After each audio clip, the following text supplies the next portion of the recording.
Tout au long de notre voyage dans la vie, nous rencontrons inévitablement des individus qui nous propulsent vers l'avant, avec inspiration et assistance, mais également ceux qui entravent notre progression. C'est un aspect incontournable de notre existence, que nous soyons conscients de ces influences ou non. Le grand philosophe stoïcien Épictète avait son mot à dire à ce sujet. Il a déclaré « La clé est de fréquenter uniquement des personnes qui vous élèvent, dont la présence fait ressortir le meilleur en vous. » Aujourd'hui, nous allons explorer les 7 types de personnes qui peuvent entraver votre progrès en philosophie stoïcienne, ainsi que la manière de naviguer dans ces relations difficiles. Numéro 1. Le plaignant. Nous avons tous rencontré cette personne, que ce soit un ami, un membre de la famille ou un collègue, qui perçoit constamment le verre comme étant éternellement à moitié vide. Que ce soit une simple averse, un aspect de leur travail ou même une expérience gastronomique dans le restaurant le plus branché de la ville, ils ont la capacité incroyable de pointer du doigt les défauts et d'exprimer leur insatisfaction. Vous pourriez vous interroger, quelle raison aurais-je de me laisser perturber par cela ? Je peux simplement les ignorer. Cependant, soyons honnêtes, c'est plus compliqué que ça en a l'air. S'exposer régulièrement à un tel déluge de négativité peut avoir des conséquences sur votre bien-être mental. Le stoïcisme, avec sa sagesse, nous encourage à déplacer notre attention vers des solutions pratiques plutôt que de nous attarder sur les problèmes. Imaginez que vous faites partie d'une équipe travaillant sur un projet et l'un de vos collègues se révèle être un puits sans fond de plaintes. Chaque réunion avec eux se transforme en une séance fastidieuse de doléances, dénuée de toute conversation productive. Le résultat ? Le moral de l'équipe s'effondre, vous vous trouvez détourné de la recherche de solutions tangibles, et vous pourriez même commencer à vous sentir découragé, non seulement à propos du projet, mais aussi de la vie en général. Alors, comment le stoïcisme peut-il nous aider à faire face à ces plaignants chroniques ? Eh bien, plusieurs stratégies sont à votre disposition. Tout d'abord, essayez de réduire au maximum votre exposition à de telles personnes lorsque cela est possible. Si ce n'est pas une option viable, peut-être parce qu'il s'agit d'un membre de la famille ou d'un collègue, envisagez votre deuxième option. Établissez une distance mentale lorsqu'ils se livrent à leur diatribe. Considérez leurs plaintes comme une tempête passagère, bruyante et perturbatrice, mais finalement éphémère et impuissante face à votre sérénité intérieure inébranlable. Votre troisième option consiste à orienter la conversation vers des solutions ou à changer de sujet pour quelque chose de plus constructif. Comme l'a exprimé Marc Aurèle, « Tu maîtrises ton esprit, non les circonstances extérieures. Comprends cela et tu trouveras la force. » Numéro 2. La victime. Imaginez la vie comme une partie d'échecs complexe, où chaque joueur fait face au même plateau et partage un objectif commun, surclasser le roi de son adversaire. Vous faites preuve de réflexion stratégique, de sacrifices calculés, et vous acceptez des risques mesurés. Cependant, il y a un joueur sur cet échiquier qui se distingue, la victime. Au lieu de reconnaître ses propres coups, elle blâme inlassablement l'échiquier, les pièces, voire même son adversaire pour chaque faux pas qu'elle commet. À ses yeux, elle reste perpétuellement piégée dans une position perdante, non pas à cause de ses choix, mais en raison d'une force extérieure et malveillante conspirant contre elle. Son récit se déroule comme une saga interminable de malheur, avec elle dans le rôle du protagoniste impuissant. Il est essentiel de reconnaître que certaines personnes sont confrontées à de véritables défis et à des obstacles systémiques. Néanmoins, la victime que nous explorons utilise sa situation comme une excuse durable, se dérobant à toute responsabilité pour ses actions ou son inaction. Vous pourriez involontairement vous retrouver pris dans leur récit, peut-être en jouant le rôle du personnage de soutien qui doit constamment voler à leur secours. Considérez ce scénario. Vous avez investi d'innombrables heures à écouter un ami attribuer la fin de chaque relation passée uniquement à ses anciens partenaires. Cela ne consomme pas seulement votre temps, mais encourage également subtilement à adopter une mentalité de victime similaire dans votre propre vie. Alors, quelle est votre démarche stratégique lorsque vous êtes confronté à une victime ? Bien qu'il puisse être tentant de jouer le rôle de leur sauveur, en offrant des conseils incessants et un soutien émotionnel inébranlable, La philosophie stoïcienne suggère une approche différente. Elle préconise d'établir une frontière solide pour protéger votre propre bien-être mental et de pratiquer le détachement compatissant, ce qui signifie offrir une oreille compatissante, mais résister à la tentation de servir constamment de résolveur de problèmes. Rappelez-vous la sagesse de Marc Aurèle, qui a déclaré un jour « La meilleure vengeance est de ne pas ressembler à celui qui a commis l'injustice ». Si vous vous retrouvez entraîné dans le récit de la victime, résistez à la tentation de devenir vous-même une victime. Continuez à avancer avec vos actions, à faire des choix stratégiques et à jouer non pas pour la vengeance ou la pitié, mais pour le développement personnel, la sagesse et la croissance. Numéro 3. Le magnétiseur de drama. Imaginez votre vie comme un navire robuste naviguant à travers les courants calmes de l'existence. Tout semble paisible, jusqu'à ce que vous rencontriez une puissante vague de drame, tourbillonnant violemment sur votre chemin. Au sein de cette vague tumultueuse vit un individu qui semble attirer les ennuis, les disputes et les désaccords, avec un magnétisme incroyable, tout comme une tige de paratonnerre au milieu d'une tempête. À première vue, vous pourriez trouver l'énergie de cette vague de drame intrigante, tout comme la fascination de regarder une tempête captivante. Cependant, il ne faudra pas longtemps avant de réaliser que se retrouver pris dans leur vague revient à essayer de naviguer votre navire à travers des eaux dangereuses, épuisants et remplis de dangers. Confronter les magnétiseurs de drame présente des défis car leurs problèmes se mêlent souvent aux vôtres. Leur agitation se propage comme un feu de forêt, et vous pourriez bientôt vous retrouver pris dans des conflits qui n'étaient pas initialement de votre ressort. Imaginez cette situation. Vous avez un ami qui se retrouve fréquemment en conflit avec d'autres personnes de votre cercle social. Aujourd'hui, c'est Alice, demain, c'est Antoine. Cherchant vos conseils, votre ami se tourne vers vous. Cependant, vous remarquez que ce cycle de conflits ne montre aucun signe d'apaisement, et soudainement, vous vous retrouvez également en désaccord avec Alice ou Antoine parce que vous avez essayé de jouer les médiateurs. Dans de telles situations, adopter une précieuse technique appelée écoute réfléchie peut se révéler efficace. Au lieu d'offrir des conseils ou de prendre parti, vous vous contentez de répéter leurs paroles. Par exemple, s'ils s'exclament « Je n'arrive pas à croire qu'Alice ait dit ça de moi », vous pourriez répondre « Donc tu te sens blessé par les paroles d'Alice ». Cette méthode vous permet d'apporter un soutien émotionnel sans vous laisser emporter par le drame vous-même. Une autre approche, bien qu'elle puisse sembler contre-intuitive, consiste à réduire stratégiquement votre disponibilité pour eux. Le stoïcisme nous rappelle l'importance de notre temps et de la manière dont nous le dépensons, ce qui signifie parfois limiter notre temps et notre énergie pour les adeptes du drame et les utiliser à notre propre avantage. Dans les mots de Sénèque, le vrai bonheur consiste à comprendre nos devoirs envers Dieu et envers les hommes, à profiter du présent sans une dépendance anxieuse envers l'avenir. Cette philosophie s'avère particulièrement pertinente lorsque l'on lutte contre les magnétiseurs de drame. Au lieu de vous inquiéter constamment du prochain conflit qui pourrait survenir, concentrez-vous sur l'instant présent, où vous avez le contrôle. Embrassez votre propre vie et ne la laissez pas être perturbée par le drame incessant de quelqu'un d'autre. Numéro 4. Le pessimiste sceptique. Imaginez cette situation. Vous êtes un architecte concevant un magnifique gratte-ciel. Chaque croquis de votre plan contribue à donner vie à votre vision avec des détails complexes. Voici le pessimiste sceptique. Ils entrent dans votre studio, jettent un œil sur votre travail et déchaînent immédiatement la critique. Êtes-vous sûr de ce design ?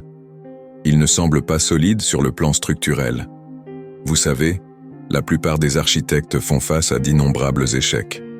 Leurs paroles, telles des ombres fugaces, commencent à obscurcir la brillance de votre vision architecturale. Il ne s'agit pas de la critique constructive habituelle, qui peut être très précieuse. Au lieu de cela, cela incarne un nuage constant de scepticisme et de pessimisme. Disons que vous êtes ravi de vous lancer dans une nouvelle aventure.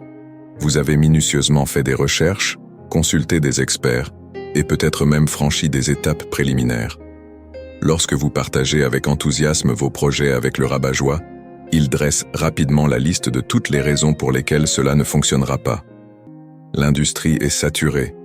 Avez-vous les compétences requises? Et si cela ne marche pas? En un court laps de temps, leurs doutes commencent à pénétrer vos propres pensées, et la voix qui était autrefois claire devant vous devient de plus en plus ambiguë. Alors, comment gérez-vous un pessimiste sceptique, surtout lorsqu'il s'agit de quelqu'un de proche? Une approche non conventionnelle mais efficace consiste à solliciter leur avis, au lieu de simplement révéler vos intentions ou ambitions. Lorsqu'ils se trouvent dans un rôle de conseiller, les gens sont moins susceptibles de lancer des attaques directes contre vos idées et peuvent offrir des idées plus constructives. Une autre tactique consiste à modifier le récit grâce à une approche appelée engagement positif. S'ils déclarent « changer de carrière à ce stade est impossible », répondez par une question stimulante. Selon vous, quelle est la clé d'une transition de carrière réussie alors? Cela ne se contente pas de détourner la négativité, mais favorise également un échange plus positif. Rappelez-vous la sagesse du philosophe stoïcien Épictète. Nous avons 2 oreilles et une bouche afin que nous puissions écouter 2 fois plus que nous ne parlons. Écouter ne signifie pas absorber chaque parcelle de négativité. Cela signifie distinguer les idées précieuses du simple bruit. Lorsque les Cassandres commencent à obscurcir votre plan avec leurs nuances d'incertitude, prenez du recul, écoutez, réfléchissez et continuez à concevoir votre propre vie avec les nuances qui résonnent avec votre vision. Refusez de laisser quiconque transformer votre plan vibrant en un paysage terne de doute. Numéro 5. Le positiviste toxique. Nous avons tous rencontré cette personne, le porteur perpétuel de soleil et d'arc-en-ciel, une véritable usine d'émojis en forme humaine. Ce sont ceux qui, face à vos luttes, lancent négligemment un « soyez simplement heureux », comme si le bonheur était un interrupteur magique à actionner pendant les tempêtes de la vie, réduisant vos émotions authentiques à une pluie de confettis d'optimisme étincelant. Imaginons votre vie comme une toile, une œuvre d'art où les couleurs se mélangent et les émotions éclatent comme des peintures vibrantes. Pourtant, l'optimiste implacable, tel un artiste obsédé uniquement par les couleurs vives, insiste pour ignorer les profondeurs d'ombre de votre chef-d'œuvre. Voyez-vous ces traits plus sombres, pourriez-vous dire. Ils font partie intégrante de ma toile également. Cependant, leur réponse est un geste de la main méprisant. Pourquoi s'attarder sur cela quand vous disposez de cette brillante palette de couleurs vives? Bien que leurs intentions soient louables, leur approche peut vous laisser vous sentir invisible et déconnecté des complexités de la vie. Imaginez que vous naviguiez dans une forêt dense et que vous tombiez sur un chemin rocailleux, jonché d'obstacles. C'est un voyage difficile, et vous avez soif de conseils et de compréhension. L'optimiste implacable, cependant, Pépi, regardez les beaux oiseaux dans les arbres, la vie est une merveilleuse aventure. Leur enthousiasme, bien qu'admirable, ignore les obstacles auxquels vous êtes confrontés, en minimisant les difficultés très réelles. Alors, comment maintenir votre cap à travers la forêt sans être submergé par la cascade ininterrompue d'optimisme de ceux qui vous entourent? Une stratégie consiste à engager des conversations qui reconnaissent à la fois la lumière et les ombres. Lorsqu'ils insistent sur « soyez simplement heureux », vous pouvez répondre « oui, le bonheur est précieux, mais il est également important d'honorer et d'explorer la profondeur de mes sentiments en ce moment. » Un autre outil à utiliser dans cette situation est la nuance émotionnelle, c'est-à-dire la capacité à reconnaître et à embrasser un large éventail d'émotions, des joies les plus vives aux chagrins les plus profonds. Lorsque vous êtes confronté à un optimisme implacable, prenez une pause pour identifier et nommer vos sentiments. Aujourd'hui, je traverse une turbulence intérieure due à X, et cela est parfaitement valable, peut-être une déclaration enrichissante. Dans les mots de Sénèque, le vrai bonheur consiste à comprendre nos devoirs envers Dieu et envers l'homme, à jouir du présent sans dépendre anxieusement de l'avenir. Ici, la clé réside dans l'équilibre. Comprendre les responsabilités, même celles moins agréables, et savourer le présent. Le stoïcisme n'encourage pas à se focaliser de manière myope sur le positif ou le négatif. Il vous invite à embrasser la nature multifacette de la vie avec grâce. Donc, lorsque l'optimiste implacable inonde votre toile de son optimisme inébranlable, prenez un moment pour respirer. Rappelez-vous qu'un chef-d'œuvre n'est pas peint uniquement avec des couleurs vives, mais prospère grâce à l'interaction de la lumière et de l'ombre. Embrassez toute la palette de vos émotions et continuez à créer l'œuvre d'art de votre vie avec profondeur, richesse et authenticité. Numéro 6. Le manipulateur. Imaginez votre vie comme une grande production théâtrale, où vous êtes le premier acteur, le réalisateur et le scénariste. Vous avez élaboré une histoire captivante, tracé votre chemin à travers les rebondissements de l'intrigue, défini vos alliés et mentors, et imaginé le dénouement climatique. Mais dans les coulisses se cache le manipulateur, un maître de l'orchestration qui ajuste habilement votre scénario, manipulant votre récit jusqu'à ce qu'il s'éloigne considérablement de votre vision originale. Le manipulateur est un professionnel des subtilités de la manipulation émotionnelle et psychologique. Leur répertoire comprend les compliments, la culpabilisation, voire la tromperie astucieuse pour vous pousser dans leur direction préférée. Peut-être avez-vous un compagnon qui vous convainc habilement de couvrir les frais du dîner en disant « Tu prospères, et moi, je traverse une période difficile en ce moment. Ta générosité signifierait le monde pour moi. » Progressivement, vous réalisez que votre bonne volonté a été habilement exploitée, mais les démasqués semblent gênants, car ils l'ont présenté comme un service à un ami dans le besoin. Apprivoiser un manipulateur demande de la finesse. Une méthode ressemble au mirroring, où vous reconnaissez toute vérité dans leurs déclarations, mais vous opposez fermement à la manipulation émotionnelle. Lorsqu'ils suggèrent « Tu es plutôt prospère, tu devrais payer l'addition », vous pourriez répondre « Tu as raison que les choses se passent bien, mais respectons notre pratique habituelle de partager l'addition. » Une autre tactique consiste à ériger des limites claires et à les renforcer résolument. Si le manipulateur tente d'emprunter de l'argent ou de vous contraindre à des engagements inconfortables, trouvez le courage de refuser avec assurance. Maintenez un comportement calme et exprimez votre position. Je ne peux pas fournir d'aide financière, mais je suis toujours là pour offrir un soutien émotionnel. Cela établit fermement une limite, tout en préservant l'essence de votre amitié.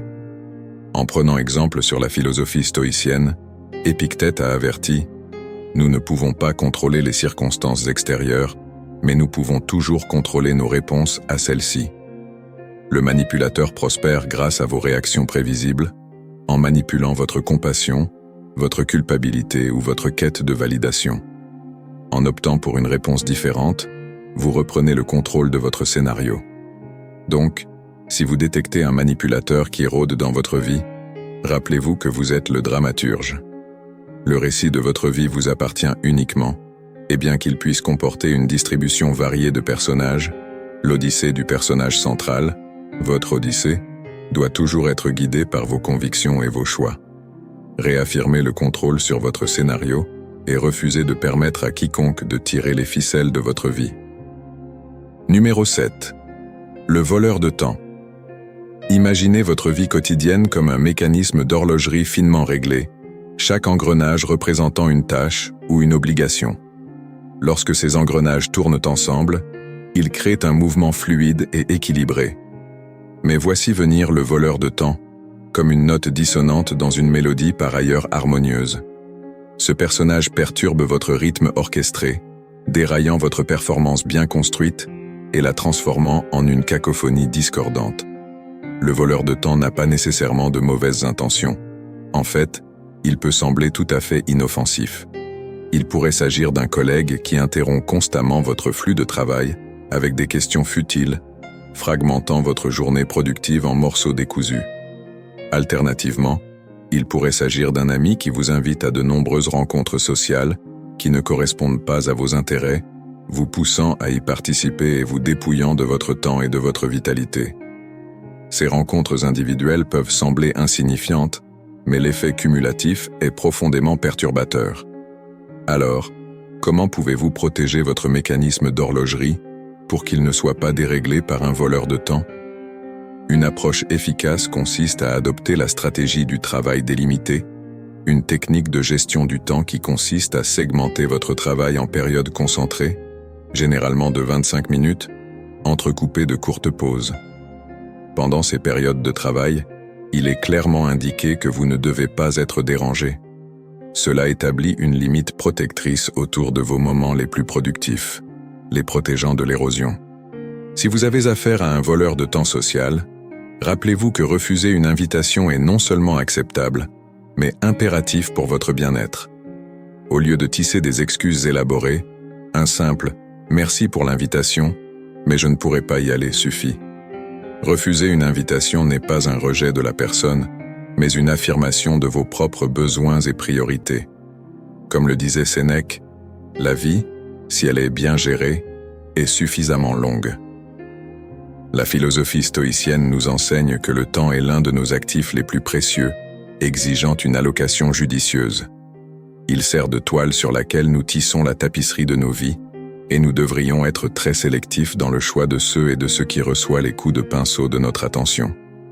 Dans la grande orchestration de votre existence, assurez-vous que chaque note, chaque instrument, chaque mélodie résonne avec votre objectif global. Ne laissez pas l'intrusion discordante d'un voleur de temps perturber votre symphonie. Prenez fermement la baguette du chef d'orchestre et dirigez votre vie avec intention, veillant à ce que chaque instant contribue au chef-d'œuvre harmonieux que vous êtes destiné à créer. Si notre discussion d'aujourd'hui a suscité un moment de révélation, une épiphanie, ou même simplement une lueur de réflexion personnelle, je vous encourage vivement à exprimer vos pensées dans la section des commentaires. Partagez vos idées, racontez vos expériences, et embarquons ensemble dans une conversation qui enrichit chacun d'entre nous. Alors, jusqu'à ce que nos chemins se croisent à nouveau, que vos choix s'harmonisent avec vos vertus, que vos actes reflètent votre sagacité, et que votre vie se déploie comme le chef-d'œuvre que vous êtes destiné à créer.